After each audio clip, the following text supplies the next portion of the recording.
Lorsque tu es dans le monde professionnel, il va falloir que tu comprennes que pour que tu puisses réussir, il faut maîtriser ce qui sort de tes poches et ce qui entre. Il y a beaucoup de personnes qui aujourd'hui n'ont pas pu réaliser des objectifs à cause du fait qu'ils ne savent pas s'ils gagnent de l'argent. Qu'est-ce qu'ils font effectivement avec de l'argent? Et tous les fins du mois, ils se retrouvent toujours avec des manques. Dans cette formation, nous allons vous montrer comment est-ce que vous pouvez gérer vos finances personnelles de façon à pouvoir optimiser vos économies et pouvoir réaliser des choses importantes pour votre vie.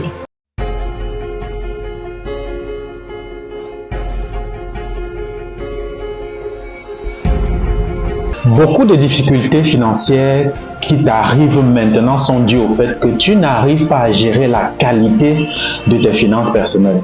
Alors, bienvenue à cette formation sur la gestion des finances personnelles, un élément incontournable pour la réussite de ton business. D'abord, essayons de comprendre le monde professionnel actuel. Est-ce que vous vous êtes rendu compte que depuis l'année 2022, on avait signalé en juillet 2022 dans le rapport du Fonds monétaire international qui disait que bientôt nous allons avoir un avenir sombre et incertain. C'est un rapport qui a été publié en juillet 2022 dans le site du Fonds monétaire international pour nous prévenir de ce qui va arriver bientôt. Et effectivement, nous sommes en 2023 et vous voyez bien que la vie devient de plus en plus chère. Les choses deviennent de plus en plus difficiles et vous n'arrivez pas à pouvoir gérer ce qui entre par rapport à ce qui sort. Quelle est la raison pour laquelle vous avez l'impression que cette situation arrive à tout le monde autour de vous? C'est simplement que vous menez les mêmes actions tous les jours que tout le monde et les mêmes causes produisent les mêmes effets. Pour comprendre la gestion des finances personnelles, nous avons choisi de vous expliquer la quintessence du livre de Ricardo Kanyama qui nous parle de l'escalier de la richesse dans son livre La chèvre de ma mère. Je vous recommande vivement de lire cet ouvrage parce que ça va changer la qualité de votre business, ça va changer votre façon de voir la vie et surtout améliorer la qualité de vos finances. Comment est-ce que, grâce à l'escalier de la richesse de Ricardo Kanyama, vous pouvez réussir à gérer vos finances personnelles? On va aller rapidement au tableau. Alors, on va essayer d'expliquer l'escalier de la richesse pour que vous puissiez comprendre comment, à partir de cet élément, vous pouvez maîtriser vos finances personnelles. Mais avant, j'aimerais parler de votre situation actuelle. Est-ce que vous n'avez pas l'impression que vous êtes en train de vivre une sorte de cercle vicieux? Vous avez l'impression de courir sur place depuis que vous êtes dans le monde professionnel. Est-ce que vous n'avez pas l'impression que depuis que vous gagnez de l'argent, il y a des choses qui vous arrivent, vous n'arrivez pas à comprendre? Prenons un exemple. Vous sentez que demain, vous allez avoir de l'argent et vous entendez qu'un enfant est tombé malade.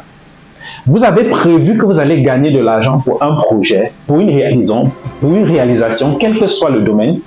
Et dès que l'argent va venir, vous allez avoir un imprévu, un problème qui va vous arriver et ça arrive de façon récurrente.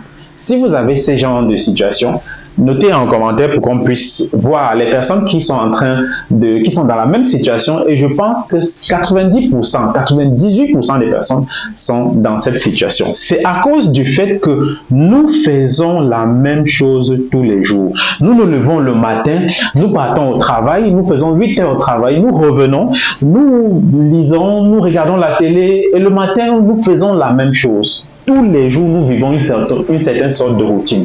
Comment est-ce que tu peux expliquer que tu vas vivre une routine quotidienne comme celle-ci et espérer avoir des résultats différents?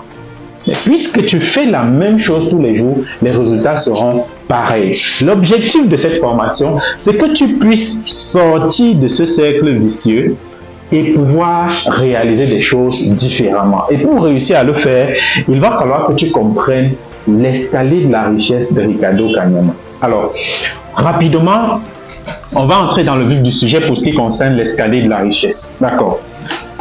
Ricardo Kanyama dit que le monde professionnel est catégorisé en 4 escaliers. Au fond de l'escalier, il y a Monsieur Tout-le-Monde. On les appelle les pauvres chroniques. Toutes les personnes dont les dépenses sont supérieures aux revenus sont appelés les pauvres chroniques. Pourquoi pauvres chroniques? Tout ce que vous gagnez, vous dépensez bien plus.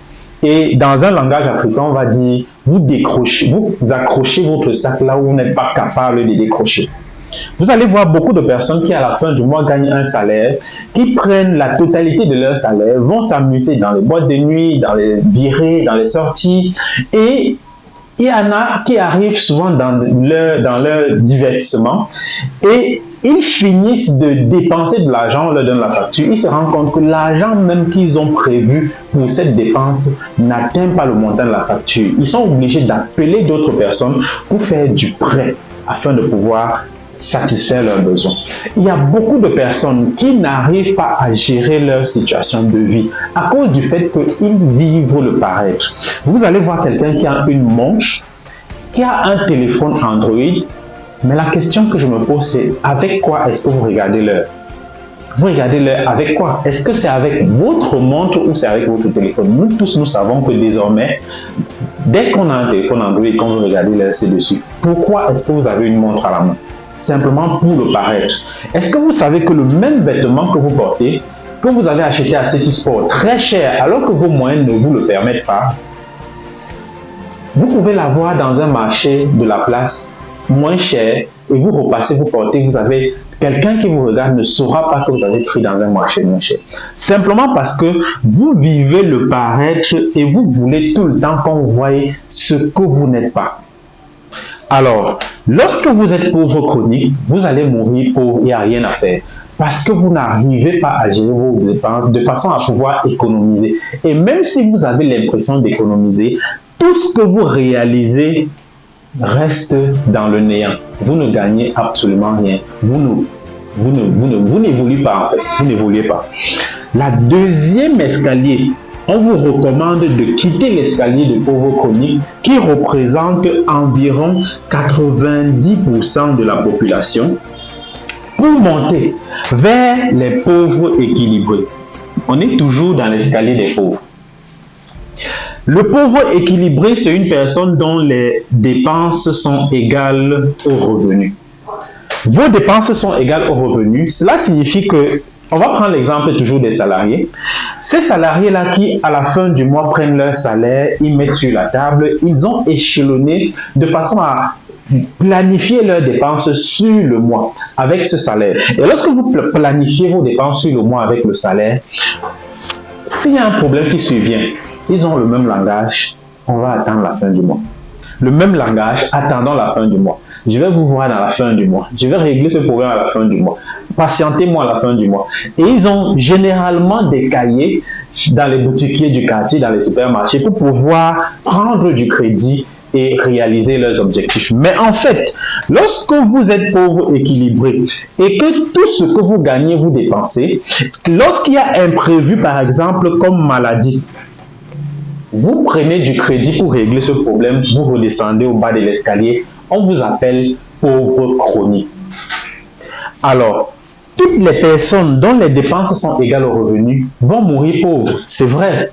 Mais ils sont différents des personnes qui sont pauvres équilibrées parce que lorsque vous êtes pauvre équilibré, vous allez mourir pauvre, mais vous n'allez pas laisser votre génération s'en sortir. Ils ne seront pas en paix parce qu'ils vont devoir rembourser toutes les dettes que vous avez octroyées pendant que vous étiez vivant. En fait, vous mourrez, mais vous ne laissez pas les gens tranquilles dans la négativité. Le pauvre équilibré, s'il meurt maintenant, il ne doit rien à personne. Personne ne lui réclame rien. C'est en paix, ni vous ni connu. On a fini de le mettre en terre, on l'a oublié parce qu'il n'a pas impacté sa génération, il n'a servi à rien. Lorsque vous êtes pauvre économie et lorsque vous êtes pauvre chronique, je vous recommande, et c'est ce que Ricardo Kanyama le fait aussi, de monter l'escalier. Lorsque vous montez l'escalier, vous retrouvez toujours des pauvres moyens. Pauvre moyen. Le pauvre moyen, c'est une personne dont les dépenses sont inférieures aux revenus et le reste s'appelle économie pour objectif. Je vais prendre un exemple. Une personne qui est pauvre moyen, on va parler toujours des fonctionnaires parce que ce sont des personnes qui occupent la plus grande masse du monde professionnel. Les fonctionnaires, ils ont ce qu'on appelle le rappel. Lorsque ils sont sortis de l'école, le temps qu'on puisse les intégrer à la fonction publique, ils travaillent un bon moment sans salaire et à un moment donné, on va récupérer tout ça et on va leur donner ça en masse. Généralement, ce qu'ils font avec leur salaire, c'est qu'ils vont prendre cet argent qui est des millions, ils vont aller acheter un terrain, un bien immobilier. Ou alors une voiture pour ceux qui sont plus drastiques. Lorsque vous achetez un terrain avec ce qui devrait vous servir d'investissement, tout ce que vous faites, c'est de vous enfoncer encore plus. Je déconseille fortement toutes les personnes qui sont en train de suivre cette formation de pouvoir prendre des économies comme ce qu'on a appelé le rappel pour se faire un investissement dans l'immobilier. D'autres, quand ils achètent le terrain, ils vont aller prendre du crédit à la banque pour construire et c'est ce même crédit qui va les faire rechuter vers le pauvre chronique. Ils vont redevenir pauvres chroniques parce qu'ils seront endettés, donc leur dépense est supérieure à leur revenu. Lorsque vous prenez cet investissement pour acheter une maison, pour construire une maison, que vous allez habiter à l'intérieur, est-ce que la dépense qui vous permet d'acheter le terrain, de construire la maison, est rentable? Pas du tout. Alors, par contre, il y a des gens qui sont très intelligents, qui vont acheter, qui vont prendre leur appel, ils vont acheter un terrain, ils vont prendre un crédit, ils vont construire la maison avec et ils vont aller en location. Ils ne vont pas vivre dans la maison qu'ils ont construite. Et quand ils vont en location, la maison qu'ils ont construite leur permet de rembourser la dette. Et plus ils remboursent la dette, plus ils montent l'escalier. Et à un moment donné, quand ils ont fini de rembourser la dette, étant en location, plus une partie de l'investissement leur permet de payer leur maison en location, ils vont avoir du cash flow nécessaire pour pouvoir s'acheter un nouveau bâtiment, un nouveau terrain, une nouvelle maison, prendre encore du crédit pour construire, remettre en location, ça devient un bien immobilier et au final, ils vont se retrouver au dernier escalier qu'on appelle les riches parce qu'ils ont maximisé leur investissement.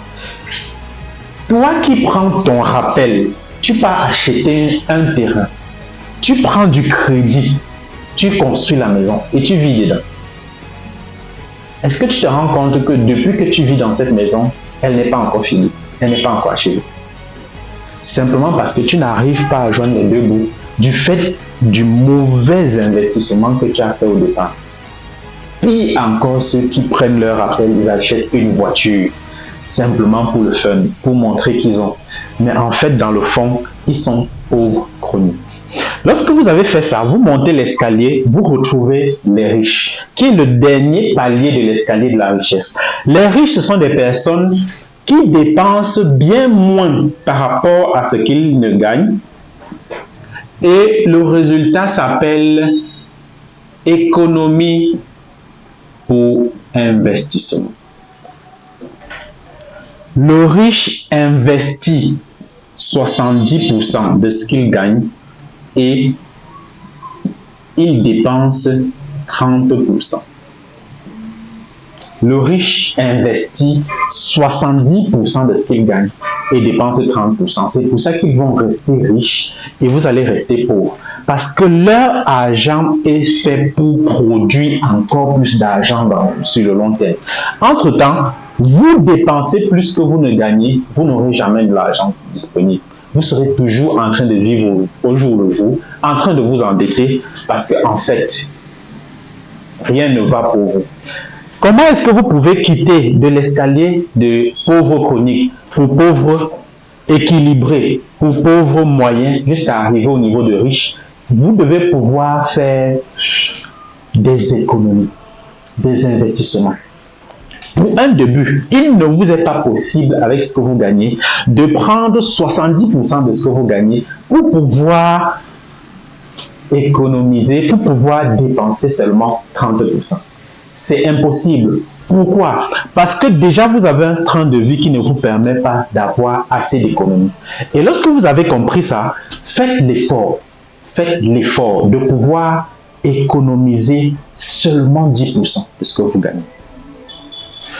Et vous devez pouvoir gérer vos finances personnelles de façon à noter tout ce que vous dépensez et tout ce qui rentre, et à la fin du mois, faire la différence avec ce que vous avez dépensé par rapport à ce que vous avez gagné.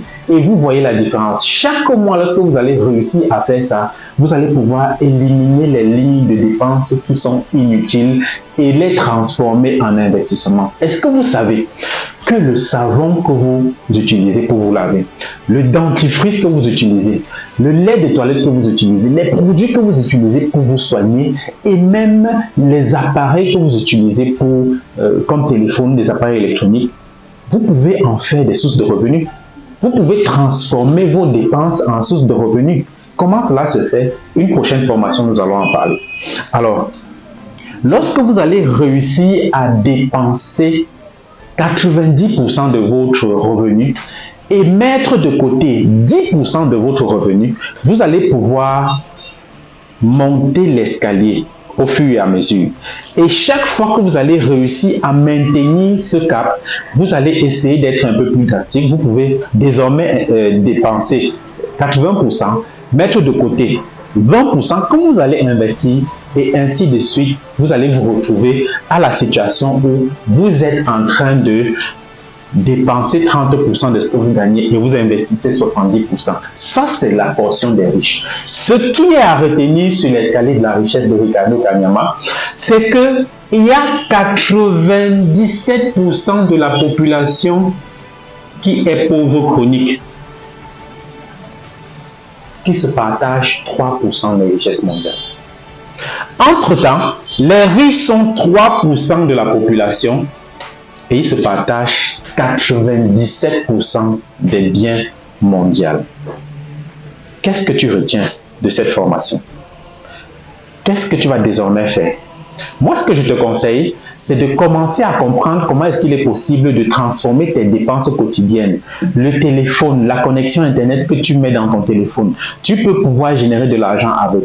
Le savon que tu utilises pour te laver. Il y a des entreprises qui te permettent d'utiliser ces mêmes savons pour leur marque et d'être rémunéré sur l'utilisation de ces savons. Vous pouvez être rémunéré en fonction du chiffre d'affaires que vous réalisez pour des entreprises pour lesquelles vous êtes consommateur et peut-être distributeur. Cela vous permet de pouvoir trouver une solution pour monter l'escalier et à un moment donné, les choses vont vous arriver très facilement avec un peu de développement personnel.